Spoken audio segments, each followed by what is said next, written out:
ಅದಕ್ಕಾಗಿ ಮಂಡಳಿಯವರು ಮಾದರಿ ಪ್ರಶ್ನೆ ಪತ್ರಿಕೆಗಳನ್ನು ಬಿಟ್ಟಿದ್ದಾರೆ. ಅದರಲ್ಲಿ ಈ ದಿನ ಗಣಿತ ವಿಷಯದಲ್ಲಿ ನಾವೇನು ಮಾಡೋಣ, ಆ ಒಂದು ಮಾದರಿ ಪ್ರಶ್ನೆ ಪತ್ರಿಕೆಯ ನೀಲನಕ್ಷೆ ಬ್ಲೂ ಪ್ರಿಂಟನ್ನು ನೋಡೋಣ. ಯಾವೆಲ್ಲ ಪಾಠಗಳಿಗೆ ಎಷ್ಟೆಷ್ಟು ಅಂಕಗಳದ ಪ್ರಶ್ನೆಗಳನ್ನು ಕೇಳಿದ್ದಾರೆ, ಯಾವೆಲ್ಲ ವಿಧದ ಪ್ರಶ್ನೆಗಳು ಆಯಾ ಪಾಠದಿಂದ ಬಂದಿದ್ದಾವೆ ಅನ್ನೋದನ್ನು ಮಾದರಿ ಪ್ರಶ್ನೆ ಪತ್ರಿಕೆಗಳ ಬಗ್ಗೆ ವಿಶ್ಲೇಷಣೆ ಮಾಡೋಣ. ಯಾಕೆಂದ್ರೆ ಮ್ಯಾಕ್ಸಿಮಮ್ ಆಗಿರ್ತಕ್ಕಂಥ ಇದೇ ವೇಟೇಜನ್ನು ಒಂದು ಕ್ವಶನ್ ಪೇಪರನ್ನು ನಾವುಗಳು ಆ್ಯನ್ಯುವಲ್ ಎಕ್ಸಾಮ್ಗಳಲ್ಲಿ ನೋಡ್ತೀವಿ. ಮತ್ತು ಪ್ರಶ್ನೆಗಳು ಹೇಗೆಲ್ಲ ಕೇಳಿದ್ದಾರೆ, ಯಾವ ಪಾಠಕ್ಕೆ ಎಷ್ಟು ವೇಟೇಜ್ ಇದೆ ಅನ್ನೋದನ್ನು ಕಂಪ್ಲೀಟ್ ನಾಲೆಜು ಕೂಡ ನಮ್ಗೆ ಸಿಗ್ತದೆ. ನಾವು ಈ ಮೊದಲೇ ಹಿಂದಿಯಲ್ಲಿ, ಸಮಾಜ ವಿಜ್ಞಾನದಲ್ಲಿ ಕನ್ನಡದಲ್ಲಿನೂ ಕೂಡ ಬ್ಲೂ ಪ್ರಿಂಟ್ಗಳನ್ನು ಹಾಕಿದ್ದೀವಿ. ಸೊ ಇವತ್ತು ಮ್ಯಾಥ್ಸಲ್ಲಿನೂ ಕೂಡ ಬ್ಲೂ ಪ್ರಿಂಟನ್ನು ಹಾಕ್ತಾ ಇದ್ದೀವಿ.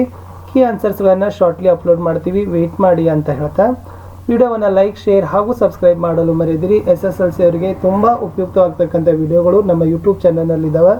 ಖಂಡಿತವಾಗಿ ನೋಡಿದರೆ ಒಳ್ಳೆಯ ಮಾರ್ಕ್ಸ್ಗಳು ನಮಗೆ ಸಿಗ್ತಾವೆ.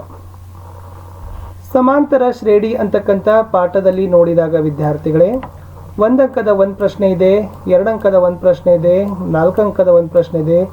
ಒಟ್ಟಾರೆಯಾಗಿ 7 ಅಂಕಗಳು ಏನಾಗದವಪ್ಪ ಅಂತಂದ್ರೆ ಸಮಾಂತರ ಶ್ರೇಣಿಗೆ ಕೇಳಿದ್ದಾರೆ.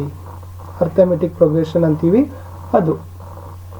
ಇನ್ನು ತ್ರಿಭುಜಗಳು ಪಾಠದಲ್ಲಿ ನೋಡಿದಾಗ 1 ಅಂಕದ 2 ಪ್ರಶ್ನೆಗಳು ಕೇಳಿದ್ದಾರೆ, 2 ಅಂಕದ ಒಂದು ಪ್ರಶ್ನೆ ಇದೆ, 4 ಅಂಕದ ಒಂದು ಪ್ರಶ್ನೆ ಇದೆ. ಒಟ್ಟಾರೆಯಾಗಿ ತ್ರಿಭುಜಗಳ ಪಾಠಕ್ಕೂ ಕೂಡ 8 ಅಂಕಗಳ ವೇಟೇಜನ್ನು ಮಾಡೆಲ್ ಕ್ವಶನ್ ಪೇಪರಲ್ಲಿ ಕೊಟ್ಟಿದ್ದಾರೆ. ಪ್ರಶ್ನೆ 3, ಪಾಠ 3 ಇತ್ತು.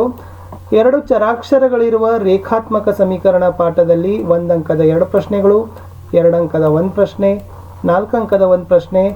ಒಟ್ಟಾರೆಯಾಗಿ ಈ ಒಂದು ಪಾಠಕ್ಕೆ 8 ಅಂಕಗಳ ವೇಟೇಜನ್ನು ಮಾಡೆಲ್ ಕ್ವಶನ್ ಪೇಪರಲ್ಲಿ 2 ಚರಾಕ್ಷರಗಳಿರುವ ರೇಖಾತ್ಮಕ ಸಮೀಕರಣಕ್ಕೆ ಕೊಟ್ಟಿದ್ದಾರೆ. ಇನ್ನು 4ನೇ ಪಾಠ ವೃತ್ತಗಳು ಅಂತ ಇದೆ. ಇಲ್ಲಿ 3 ಅಂಕದ ಒಂದು ಪ್ರಶ್ನೆ ಮಾತ್ರ ಏನು ಮಾಡಿದ್ದಾರೆ, ಕೇಳಿದ್ದಾರೆ. ಬಟ್ ಅದೇ ಥರ ವೃತ್ತಗಳಿಗೆ ಸಂಬಂಧಿಸಿದಂತಕ್ಕಂಥದ್ದು ಪಾಠಕ್ಕೆ ಸಂಬಂಧಪಟ್ಟಂತೆ ನೋಡೋದಾದರೆ 5ನೇ ಪಾಠದಲ್ಲಿ 1 ಅಂಕದ ಒಂದು ಪ್ರಶ್ನೆ, 3 ಅಂಕದ ಒಂದು ಪ್ರಶ್ನೆ, ಇಲ್ಲಿನೂ ಕೂಡ 2 ಕ್ವಶನ್ಸ್ ಕೇಳಿದ್ದಾರೆ. ಒಟ್ಟಾರೆಯಾಗಿ ಈ ಪಾಠಕ್ಕೆ 4 ಅಂಕಗಳ ವೇಟೇಜನ್ನು ಮಾಡೆಲ್ ಕ್ವಶನ್ ಪೇಪರಲ್ಲಿ ಕೊಟ್ಟಿದ್ದಾರೆ. ಕನ್ಸ್ಟ್ರಕ್ಷನ್ಸ್ ರಚನೆಗಳು ಅಂತೀವಿ. ಅಲ್ಲಿ 2 ಅಂಕದ ಒಂದು ಪ್ರಶ್ನೆ ಬಂದದ, 3 ಅಂಕದ ಒಂದು ಪ್ರಶ್ನೆ ಬಂದದ.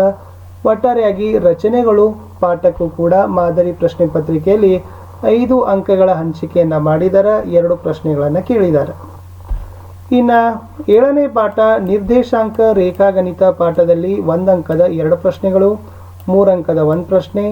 ಟೋಟಲಿ ಇಲ್ಲಿನೂ ಕೂಡ 3 ಕ್ವಶನ್ಸ್ಗಳನ್ನು ಕೇಳಿ 5 ಅಂಕಗಳ ವೇಟೇಜನ್ನು ಮ್ಯಾಥಮೆಟಿಕ್ಸ್ನ ಮಾಡೆಲ್ ಕ್ವಶನ್ ಪೇಪರಲ್ಲಿ ನಿರ್ದೇಶಾಂಕ ರೇಖಾಗಣಿತ ಪಾಠಕ್ಕೆ ಕೊಟ್ಟಿದ್ದಾರೆ. 8ನೇ ಪಾಠ ವಾಸ್ತವ ಸಂಖ್ಯೆಗಳು. ಇಲ್ಲಿನೂ ಕೂಡ 1 ಅಂಕದ 2 ಪ್ರಶ್ನೆ, 2 ಅಂಕದ ಒಂದು ಪ್ರಶ್ನೆ, 4 ಅಂಕಗಳ ವೇಟೇಜ್ ಕೊಟ್ಟಿದ್ದಾರೆ. ಬಹುಪದೋಕ್ತಿಗಳು ಪಾಠದಲ್ಲಿ 1 ಅಂಕದ 2 ಪ್ರಶ್ನೆ, 3 ಅಂಕದ ಒಂದು ಪ್ರಶ್ನೆ. ಈ ಪಾಠಕ್ಕೆ 5 ಅಂಕಗಳ ವೇಟೇಜನ್ನು ಕೊಟ್ಟು ಬಹುಪದೋಕ್ತಿಗಳ ಪಾಠದಿಂದ 3 ಪ್ರಶ್ನೆಗಳನ್ನು ಮಾಡೆಲ್ ಕ್ವಶನ್ ಪೇಪರಲ್ಲಿ ಕೇಳಿದ್ದಾರೆ. ಇನ್ನು 10ನೇ ಪಾಠ ವರ್ಗ ಸಮೀಕರಣಗಳಲ್ಲಿ 1 ಅಂಕದ ಒಂದು ಪ್ರಶ್ನೆ ಬಂದದ, 2 ಅಂಕದ ಒಂದು ಪ್ರಶ್ನೆ ಬಂದದ, 3 ಅಂಕದ ಒಂದು ಪ್ರಶ್ನೆ ಬಂದದ. ಇಲ್ಲಿನೂ ಕೂಡ ಒಟ್ಟು 6 ಅಂಕಗಳನ್ನು ಕೊಟ್ಟಿದ್ದಾರೆ. 3 ಪ್ರಶ್ನೆಗಳನ್ನು ಕೇಳಿದ್ದಾರೆ ವರ್ಗ ಸಮೀಕರಣಗಳು ಪಾಠದಲ್ಲಿ. ಇನ್ನು ತ್ರಿಕೋನಮಿತಿ ಪ್ರಸ್ತಾವನೆ ಅಂತ ಕರಿತೀವಿ ಟ್ರಿಗ್ನೋಮೆಟ್ರಿಯಲ್ಲಿ 2 ಅಂಕದ ಒಂದು ಪ್ರಶ್ನೆ, 3 ಅಂಕದ ಒಂದು ಪ್ರಶ್ನೆ. ಒಟ್ಟಾರೆಯಾಗಿ 2 ಪ್ರಶ್ನೆ ಕೇಳಿ 5 ಅಂಕಗಳನ್ನು ತ್ರಿಕೋನಮಿತಿಗೆ ಕೊಟ್ಟಿದ್ದಾರೆ. ಇನ್ನು ತ್ರಿಕೋನಮಿತಿಯ ಅನ್ವಯಗಳಲ್ಲಿ 4 ಅಂಕದ ಒಂದು ಪ್ರಶ್ನೆ ಬಂದದ. ಸಂಖ್ಯಾಶಾಸ್ತ್ರ ಪಾಠದಲ್ಲಿ ನೋಡಿದಾಗ 3 ಅಂಕದ 2 ಪ್ರಶ್ನೆಗಳನ್ನು ಕೇಳಿ 6 ಮಾರ್ಕ್ಸ್ಗಳನ್ನು ಕೊಟ್ಟಿದ್ದಾರೆ. ಸಂಭವನೀಯತೆ ಪ್ರಶ್ನೆಯಲ್ಲಿ ಪಾಠಗಳಲ್ಲಿ 1 ಅಂಕದ ಒಂದು ಪ್ರಶ್ನೆ, 2 ಅಂಕದ ಒಂದು ಪ್ರಶ್ನೆ, 3 ಅಂಕಗಳ ವೇಟೇಜನ್ನು ಸಂಭವನೀಯತೆ ಪಾಠಕ್ಕೆ ಕೊಟ್ಟಿದ್ದಾರೆ. ಮೇಲ್ಮೈ ವಿಸ್ತೀರ್ಣಗಳು ಮತ್ತು ಘನಫಲಗಳು ಅಂತಕ್ಕಂಥ ಲಾಸ್ಟ್ ಪಾಠದಲ್ಲಿ 1 ಅಂಕದ 2 ಪ್ರಶ್ನೆ, 5 ಅಂಕದ ಒಂದು ಪ್ರಶ್ನೆ. ಟೋಟಲಿ ಈ ಪಾಠಕ್ಕೆ 7 ಅಂಕಗಳ ವೇಟೇಜ್ಗಳನ್ನು ಏನು ಮಾಡಿದ್ದಾರೆ ವಿದ್ಯಾರ್ಥಿಗಳೇ ಕೊಟ್ಟಿದ್ದಾರೆ. ಇಷ್ಟು ಈ ದಿನದ ವಿಡಿಯೋದಲ್ಲಿ ನಾವೇನು ಮಾಡಿದ್ದೀವಿ ಅಂತಂದರೆ ಗಣಿತ ಪ್ರಶ್ನೆ ಪತ್ರಿಕೆಯ ಬ್ಲೂ ಪ್ರಿಂಟನ್ನು ನೋಡಿದ್ದೀವಿ. ಇದರಿಂದ ಯಾವೆಲ್ಲ ಪಾಠಗಳಿಗೆ ಎಷ್ಟೆಷ್ಟು ಅಂಕಗಳ ವೇಟೇಜ್ಗಳು ಬಂದಿದೆ ಅನ್ನೋದನ್ನು ತಮಗೇನಪ್ಪ ಅಂದರೆ ಅರಿವಾಯಿತು. ವಿಡಿಯೋಗಳನ್ನು ಲೈಕ್, ಶೇರ್ ಹಾಗೂ ಸಬ್ಸ್ಕ್ರೈಬ್ ಮಾಡಲು ಮರೆಯದಿರಿ. ಮತ್ತೆ ಸಿಗ್ತೀನಿ ಹೊಸ ವಿಡಿಯೋದಲ್ಲಿ. ಅಲ್ಲಿಯವರೆಗೂ ಬಾಯ್.